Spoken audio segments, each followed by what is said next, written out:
también reiteramos la bienvenida a los hermanos que se han ido acoplando a la reunión. Vamos a tener a continuación, de parte de nuestro hermano Alberto, la consideración de las Escrituras. Yo no lo veo en mi pantalla, Alberto. ¿Eh?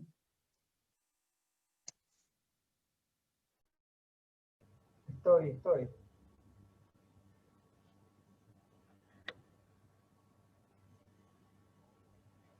¿Me ven ahora? Sí, perfecto, ahora dale. Adelante, Alberto. Bueno, buenas noches, hermanos. Bueno, vamos a considerar en la palabra de Dios. Siempre el Señor nos habla en distintos momentos, con distintas circunstancias, en distintos tiempos. La iglesia es hablada en distintos tiempos por el Señor. Y me gustaría que antes de comenzar a tener reflexión pudiéramos tener una oración breve para que el Señor pueda guiarnos a través de su Espíritu, ¿no? Oremos. Amado de mi Padre, te damos gracias, Señor, en esta noche porque podemos mirar en tu palabra, el libro de la sabiduría, aquel que nos hace conocer tu voluntad, que es agradable y perfecta, Señor, el que nos fortalece, el que nos sostiene, el que nos guía. Pero dice tu palabra que hace algo mucho más importante, el que nos santifica. Te pedimos, Señor, en esta hora, que tú puedas guiar a tus siervos a través de tu Espíritu Santo, Señor, y que tú seas el que hable, el que nos des esa palabra que necesitamos para nuestra alma, Señor, para poder sostenernos, fortalecernos en ti y levantar nuestra mirada hacia esa esperanza futura, cercana, de la venida de nuestro amado Salvador. Te damos gracias, Señor, en esta hora y bendecimos tu nombre en el nombre del Señor Jesús. Amén.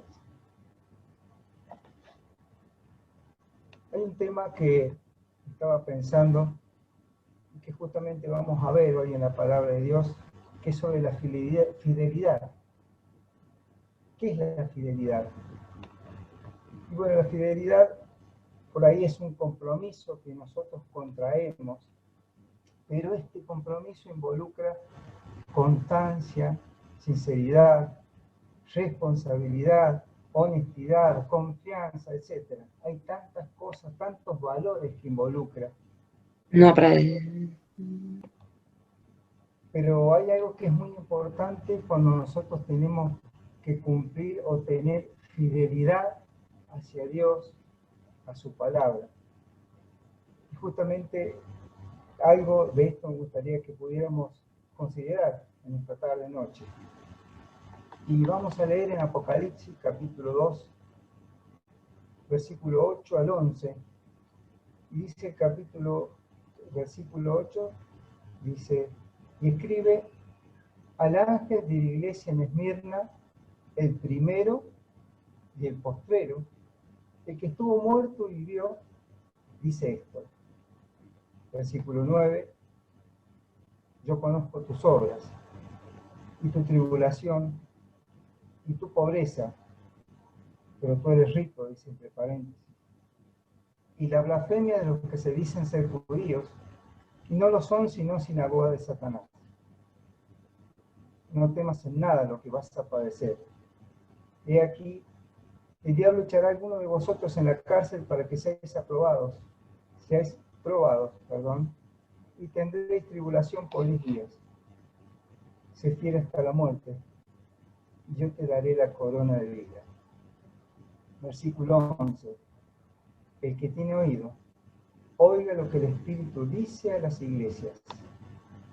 El que venciere no sufrirá daño de la segunda muerte.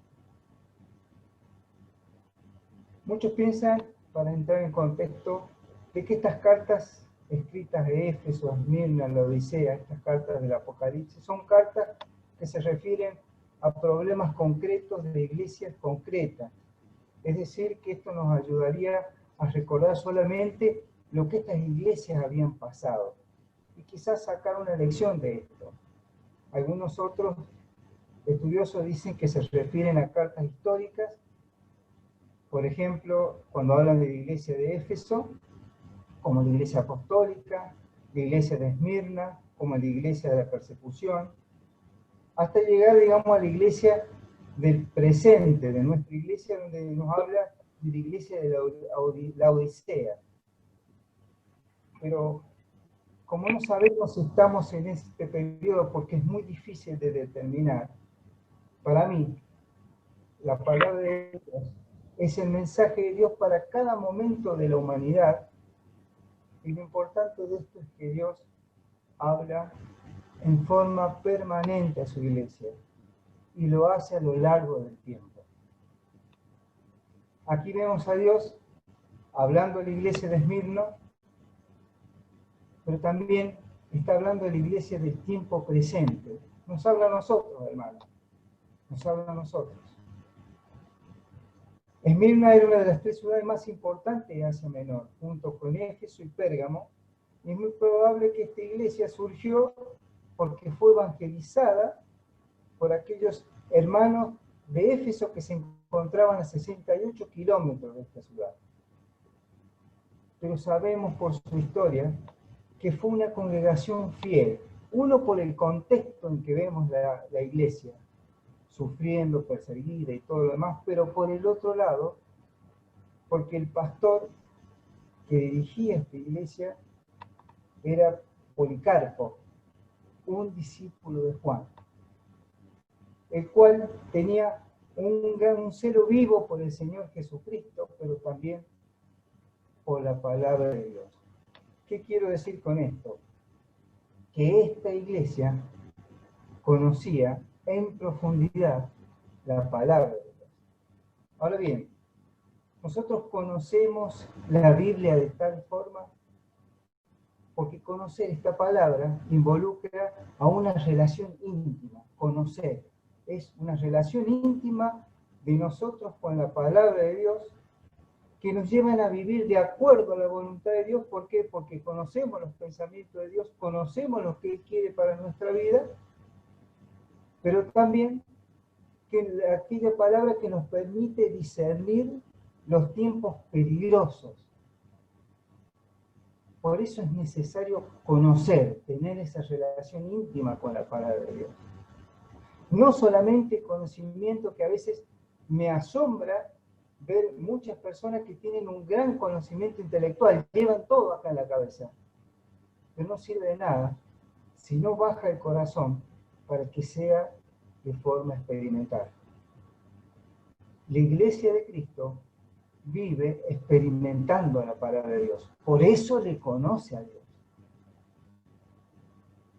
Y empezamos a ver acá en Apocalipsis la descripción de esta iglesia. Pero empecemos por el principio donde se presenta el Señor. Dice en el versículo que leímos recién, el versículo 8 dice, el primero y el postrero, el que estuvo muerto y vivió. Comienza con su presentación. En primer lugar nos habla de la eternidad de aquel quien escribe, porque dice que es el primero y el postrero. Y si nosotros recordamos, capítulo de Juan, capítulo 1, versículo 1, nos habla de que el principio era el verbo, y el verbo era con Dios, y el verbo era Dios. Nos habla de la eternidad del verbo. Y nosotros disfrutamos de esa eternidad. ¿Por qué? Porque al estar en Cristo Jesús tenemos vida eterna, y somos partícipes de esa naturaleza eterna de Cristo, que es Dios eterno. Y Él viene a formar experiencia en nuestra vida cotidiana. Pero también Hebreos nos habla de ese Jesucristo que dice en Hebreos 13:8, que es el mismo ayer, hoy y por los siglos. Entonces nos describe justamente que aquel que es autor de esta carta a la iglesia, a esa congregación, escuchemos bien, esta congregación que está en Esmirna, es el eterno Dios. Y lo escribe para Juan en ese momento, pero también escribe para nosotros, que estamos justamente meditando en estos versículos de la palabra de Dios. Pero después se presenta como el que estuvo muerto y vivió. Y ahora nos habla de una obra salvadora de Cristo, realizada en el tiempo de los hombres por un plan de salvación establecido en su soberanía. ¿Y por qué recae puesto en su soberanía? Porque la obra de salvación no se hizo porque el hombre pecó, o porque el hombre iba a pecar, sino que Él lo estableció a esta obra antes de la fundación del mundo. Y si me acompaña a 1 de Pedro, capítulo 1, versículo 18, y vamos a leer hasta el 20, dice: sabiendo que fuiste rescatados de vuestra vana manera de vivir, la cual recibiste de vuestros padres, no con cosas corruptibles como oro o plata, sino con la sangre preciosa de Cristo, como de un cordero sin mancha y sin contaminación, ya destinado desde antes de la fundación del mundo, pero manifestado en los postreros tiempos por amor de vosotros. Miren, Dios no funciona por condicionamiento humano. Dios salva en su determinación por amor, dice la palabra de Dios. En estos postreros tiempos, por amor de vosotros. Y quizás alguna persona va a escuchar este mensaje, o quizás está escuchando este mensaje esta hora. Un amigo que no conoce a Cristo y no conoce el insondable amor de Dios, que se muestra enviando a su Hijo al mundo para cargar en él el castigo de nuestra paz, haciéndose así responsable delante del Padre por nuestro pecado y exterminando la responsabilidad penal por el pecado, porque la paga del pecado es la muerte eterna. Pero cuando nosotros siempre tomamos ese versículo tan importante y tan conocido que es Juan 3:16, hay una aclaración muy importante, que a veces miramos tanto el amor de Dios que es superior, es lo más grande que puede haber y no lo podemos entender. Y nos habla de, porque de tal manera amó Dios al mundo, en Juan 3:16, que ha dado su Hijo unigénito. Pero acá está la parte necesaria, para que todo aquel que en Él cree no se pierda, mas tenga vida eterna. La única forma que nosotros no tengamos que pagar el precio por nuestros pecados, que es la condenación eterna o la muerte eterna, como usted le guste llamar, es creer. Creer en la obra de Cristo como Salvador, aceptarlo a Él como Salvador. El Señor dice: vivo yo, dice Jehová en Ezequiel 33:11, que no quiero la muerte del impío, sino que se vuelva el impío de su camino y que viva.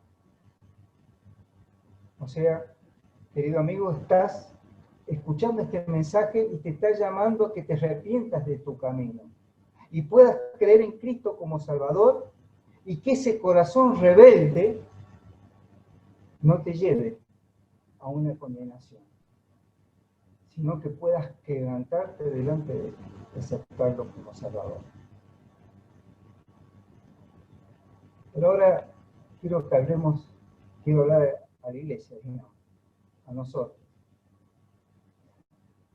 Dice, hablar de Cristo que estuvo muerto y resucitado, nos habla, ¿sabes de qué, hermano? De fidelidad.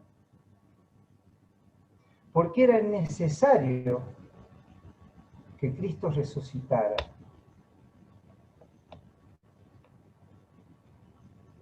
Era necesario para que hubiera una justificación.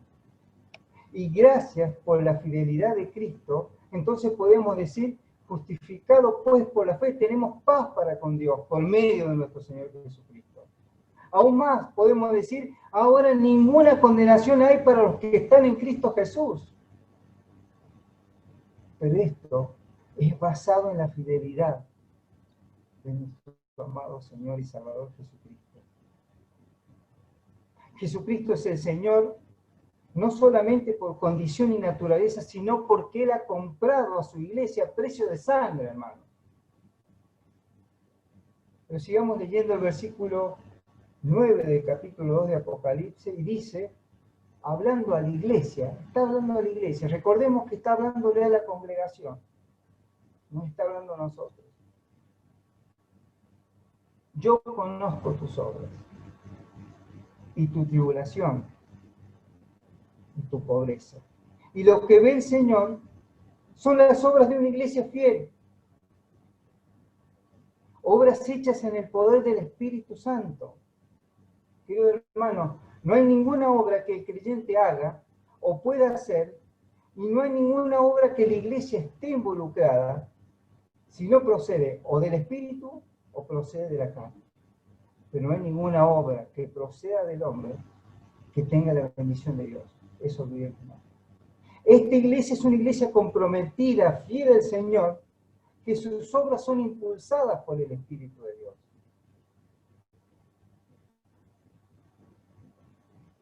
Y no solamente el Espíritu se encarga de que nosotros podamos llevar obras adelante, sino que este Espíritu también se encarga de nuestra santificación. Dice Filipenses capítulo 2, versículo 12, por tanto, amados míos, como siempre habéis obedecido, no como en mi presencia solamente, sino mucho más ahora en mi ausencia, ocupaos en vuestra salvación con temor y temblor. Pero sigue el versículo. A veces le ponemos un punto y se queda ahí el versículo, sigue con una coma. ¿Por qué? Porque Dios, dice el versículo 13, es el que en vosotros produce así el querer como el hacer por su buena voluntad, queridos hermanos.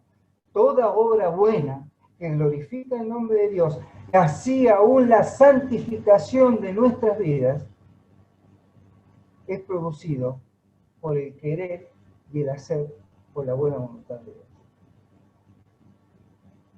No son nuestros planes, ni los planes de la iglesia, sino los planes de Dios para la iglesia.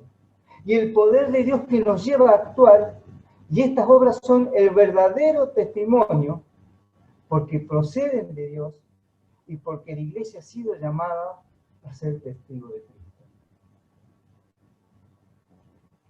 Querido hermano, la evangelización no consiste en discursos sobre Cristo, sino de creyentes que viven a Cristo. Y esta iglesia de Esmirna es una iglesia que está comprometida con este testimonio. Y el versículo sigue diciendo, no solamente conozco tus obras, conozco que sos fiel, sino que conozco también, dice, tu tribulación. Nosotros decimos, ¿cómo puede ser que siendo hijos de Dios, comprometidos y fieles en la obra, pasen por tribulación? ¿Saben qué? Cristo ya lo dijo en Juan 16:33. ¿Quieren ir a buscarlo? Mirémoslo. Dice el Señor a sus discípulos, estas cosas os he hablado para que en mí tengáis paz. En el mundo tendréis aflicción. Y miren, agrega un punto y coma y dice, pero confiad, yo he vencido el mundo. No veo, después del mundo tendréis aflicción de vez en cuando, pero va a haber muchas alegrías. No. El Señor fue con esto, con una palabra contundente, digamos. Dice, en el mundo tendréis aflicción. ¿Qué tenemos que hacer? Confiar en Él, porque ha vencido el mundo. Por lo tanto, el creyente no es opuesto al mundo, sino que es totalmente diferente al mundo. El creyente no vive una vida distinta del mundo por una religión. El creyente vive una vida distinta al mundo por condición. Por eso Cristo dijo, no son del mundo como yo tampoco soy del mundo. Queridos hermanos, el creyente sufre tribulación por el mundo. Y a la medida que queramos ser fieles a la Biblia, descansar en la palabra de Dios y caminar conforme a la voluntad de Dios, padeceremos persecución. Dice, pero tanto, hermano, puede ser. Vayan a estudiar la historia de la iglesia primitiva. Primero, les molestaba el mensaje que se predicaba. Tenemos un ejemplo de Esteban que fue apedreado. No hablemos del Señor que fue anteriormente, pero miremos lo último que fue pasando. Y cómo terminaron cada uno de sus discípulos. Y aquellos que le seguían. Y aquellos que no aceptaban que hubiera un pecado que estuviera, un pecado que estuviera respaldado por leyes. Queridos hermanos, el mundo está trastornado por aquel que es el príncipe de este mundo. Y está tratando de que todos aquellos que están bajo su poder, de alguna forma, empiecen a tribular a aquellos que somos hijos de Dios. ¿Por qué? Porque nosotros buscamos hacer la voluntad del Padre.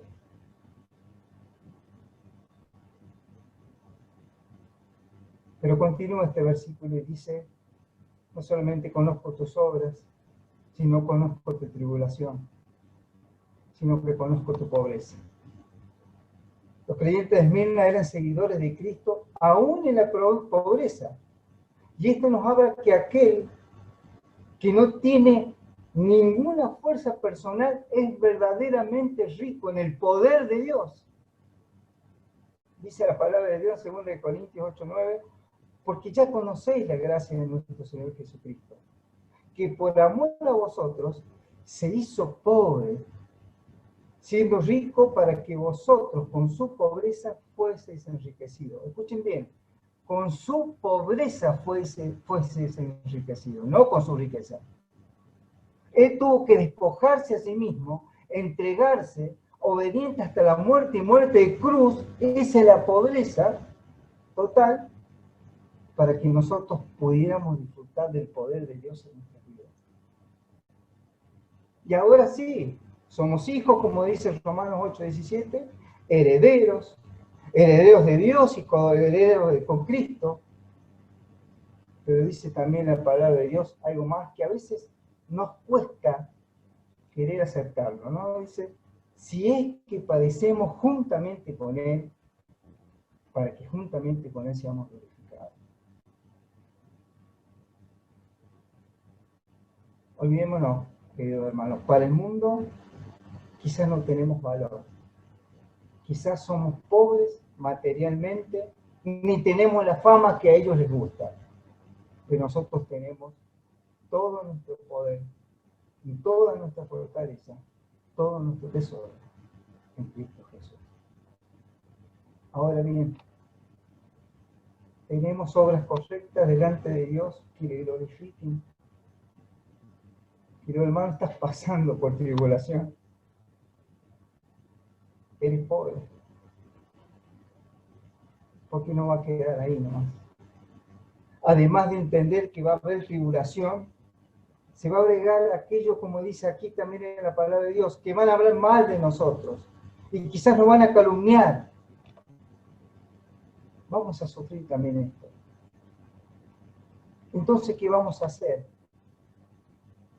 Apocalipsis capítulo 2, versículo 10, dice, no temas en nada, dice el Señor, lo que vas a padecer. Dios no va a quitar ninguna tribulación, porque Él establece cosas que a veces no las podemos entender. ¿Por qué?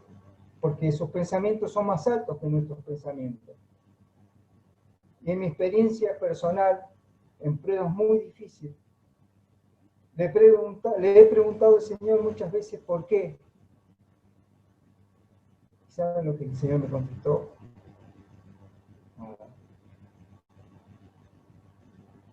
Pero si Él me hubiera contestado, quizás, seguramente no lo hubiera entendido. ¿Por qué? Porque sus pensamientos son mucho más profundos, mucho más altos. Son muy difíciles de entender. Por eso Dios guarda silencio muchas veces, pero me dice, como le dice a esta iglesia, no temas en nada, no tengas miedo, yo estoy. Y le continúa diciendo a la iglesia de Esmirna, el diablo echará a algunos de vosotros en la cárcel para que seáis probados, y tendréis tribulación por 10 días. Este número, tribulación por 10 días, es durante el tiempo que la prueba requiera para que se haga efecto.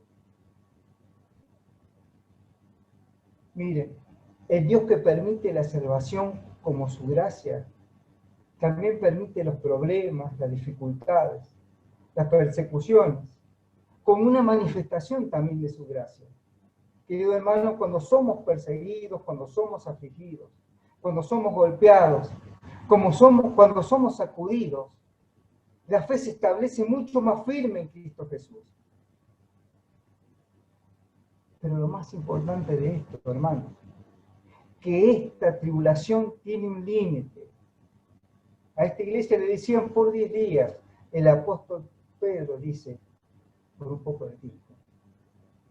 1 Pedro 1:6 dice, en lo cual vosotros alegáis ahora, aunque ahora por un poco de tiempo, si es necesario, tengas que ser afligido en diversas pruebas. ¿Para qué? Para que sometida a prueba vuestra fe, mucho más preciosa que el oro, el cual, aunque perecedero se prueba con fuego, sea hallada en alabanza, gloria y honra cuando sea manifestado Jesucristo. Querido hermano, no hay una tribulación que dure indefinidamente. Dios sabe cuánto tiempo necesitamos para aprender la lección de la confianza y el descanso en Dios y poder reorientar nuestra vista. Cuando hablaba de ética cristiana con unos hermanos, les decía que cuando nosotros aceptamos a Cristo como Salvador, las cosas viejas pasadas, todas son hechas nuevas, pero nos da una orientación. Buscad las cosas de arriba, donde Cristo está sentado en los cielos, dice la palabra de Dios. Dios necesita a veces volver a reorientar nuestra vista y ponerla nuevamente en las cosas de arriba.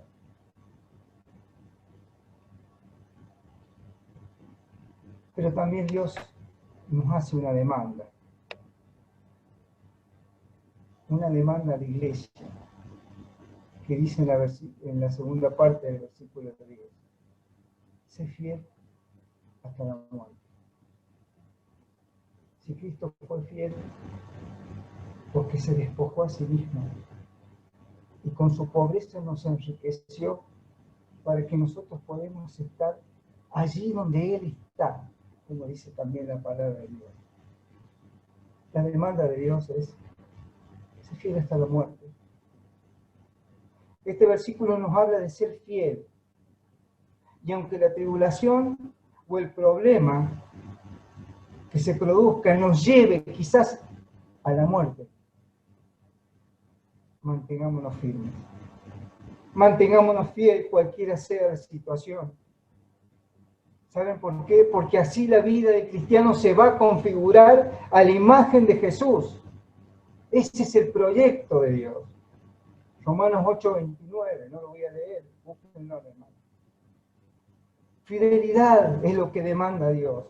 Fidelidad en todos los aspectos de la vida. Fidelidad en la santidad. Fidelidad en el servicio. Fidelidad en el ejemplo. Dios te habla a ti y me habla a mí. Y nos dice, sé fiel en todo.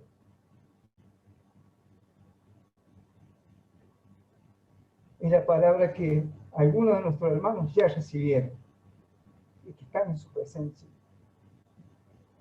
Buen siervo y fiel, sobre poco has sido fiel, sobre mucho te pondré, entra en el gozo de tu Señor. Pero el versículo termina diciendo, sé fiel, y yo te daré la corona de vida. Una corona que pondremos a los pies de nuestro Salvador. Por último, en el versículo 11, hace un llamado a nuestro compromiso, pero también un llamado a aquel que no conoce a Cristo, pero que escucha ahora su mensaje. Dice que tiene oídos, oiga lo que el Espíritu dice a las iglesias. El que venciere no sufrirá daño de la segunda muerte. Hoy Dios demanda una respuesta. Hoy, en primer lugar, exige un compromiso de aquellos que somos sus hijos. Pero para aquellos que no lo son, una entrega incondicional a Dios, aceptando a Cristo como Salvador. Nosotros hemos vencido y estamos sentados con aquel que tiene la victoria. No sufriremos daño de la segunda muerte. Pero aquellos que no han aceptado a Cristo como Salvador y no quebrantan su corazón, van a sufrir esto que nos habla de la palabra de Dios. Una segunda muerte, una muerte eterna y permanente. Que Dios nos ayude a reflexionar como iglesia, a fortalecer mi compromiso con Dios, a serle fiel, con todos los valores que conlleva. Fiel, sincero, honesto, comprometido, con una entrega total e incondicional a Dios. Hermanos, a veces pensamos en tantos hermanos que miramos en la palabra de Dios y las vidas de ellos comprometidas y fieles ¿hasta cuándo? Hasta la muerte. Pero también lo hemos visto en estos tiempos. Hermanos de nuestra iglesia. Y me puedo hablar de muchos hermanos, no quiero olvidarme de ninguno, pero de muchos hermanos que han participado con nosotros y han sido fieles, Señor, aún en el dolor, en la enfermedad. Se han sostenido mucho más, se han fortalecido mucho más y miraron mucho más al Señor en estos tiempos de dolor, de angustia, sabiendo que cuando somos más pobres, somos más fortalecidos por Él. Que el Señor nos bendiga en esta noche y nos pueda ayudar a pensar en esto. Que Dios nos bendiga.